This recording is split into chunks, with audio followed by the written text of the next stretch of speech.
میرا دل میرا دشمن کی اب تک کے ایپیسوڈ میں آپ دیکھ چکے ہیں کہ کس طرح رابعہ نے چالاکی کے ساتھ جاوید کو اپنے جال میں پھنسا لیا اور شاہینہ کو بدنام کر کے کہ وہ اس کو محلے میں بہت زیادہ رسوا کروا چکی ہے، اسی لیے اس کی شادی جاوید سے ہی ہونا تھی۔ جاوید تو اس کی سازشوں میں بالکل بھی اس بات کو جان نہ سکا کہ شاہینہ کا شک بالکل صحیح تھا، اس لیے کہ رابعہ یہ ساری سازش اسی لیے رچا رہی تھی تاکہ وہ جاوید سے شادی کر سکے۔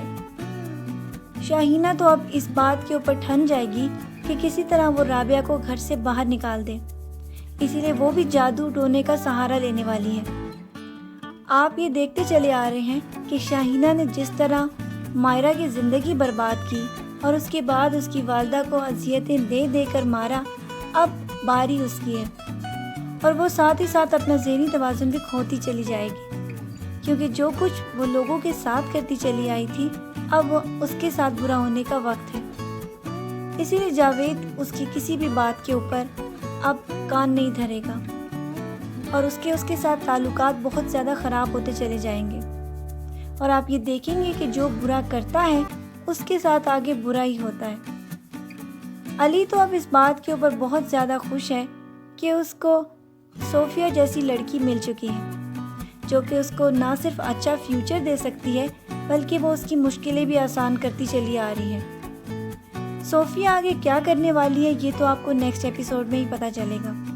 لیکن ابھی وہ اس کو اس بات کے اوپر بہت زیادہ مطمئن کر چکی ہے کہ وہ اسے بہت زیادہ محبت کرتی ہے، اور صوفیہ کو ابھی تک یہ معلوم نہیں کہ علی ایمن سے شادی کر چکا ہے، نہ صرف شادی کر چکا ہے بلکہ اس کا ایک بچہ بھی ہونے والا ہے، اور جب یہ حقیقت ان دونوں ماں بیٹی کو پتہ چلے گی تو اس کے بعد علی کی زندگی میں پھر سے طوفانوں کا سلسلہ شروع ہو جائے گا، اور اس کی والدہ کو آگے ہی اس بات کے اوپر شک ہے کہ علی اچھا لڑکا نہیں ہے۔ ان کا شک بہت جلد یقین میں بدل جائے گا، کیونکہ مائرہ اور ظفر صاحب علی کو صوفیہ کے ساتھ مارکیٹ میں شاپنگ کرتے ہوئے دیکھ چکے ہیں، اور وہ صوفیہ کو بھی یہ بات بتا دیں گے کہ علی اس کو بھی دھوکہ دے رہا ہے، کیونکہ وہ پہلے ہی ایمن کو دھوکہ دے چکا ہے۔ آگے جب اس کے سامنے اس کی حقیقت آئے گی تو وہ باتیں جو کہ علی کے ضمیر نے اس سے کہی تھی کہ صوفیہ کو اور ساتھ ہی ساتھ ایمن کو دھوکہ مت دو، لیکن اس نے اپنے ضمیر کی بات سنی انسنی کر دی تھی، اب وہ اس کے سامنے آ جائیں گی، جبکہ پروین بیگم اب یہ ٹھان لیں گی کہ اگر مائرہ نے ان کا ساتھ نہ دیا تو وہ ساری کی ساری سچائی ظفر صاحب کے سامنے لے آئیں گی۔ لیکن ظفر صاحب کو تو مائرہ پہلے ہی مینٹلی پریپیئر کر چکی ہے کہ جب بھی کوئی مائرہ کے اوپر الزام لگاتا ہے تو ظفر صاحب اس کے خلاف ہو جاتے ہیں،